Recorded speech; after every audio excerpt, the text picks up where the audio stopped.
Welcome to Luca and Miguel. Enjoy the video. In this video, I will explain how to use flower breathing in Demonfall.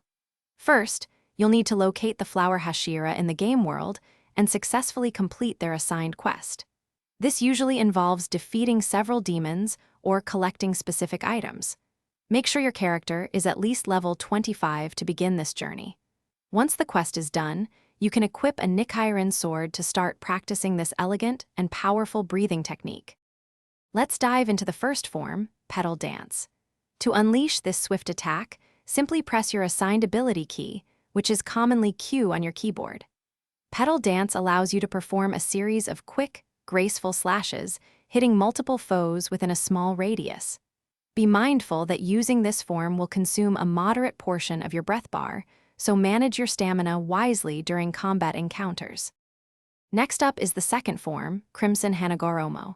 You can activate this potent ability by pressing its dedicated key, typically E.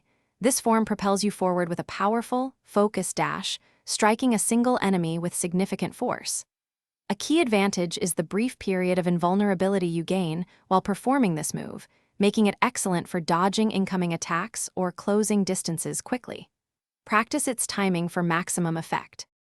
To truly master flower breathing, focus on combining its forms into fluid combos. For instance, follow a Petal Dance with a well-timed Crimson Hanagoromo for burst damage. Always keep an eye on your breath bar.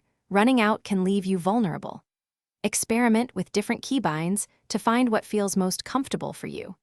Consistent practice against diverse enemies will help you perfect your timing and develop effective strategies for every encounter. Thanks for watching and please subscribe. It's the best investment you'll ever make.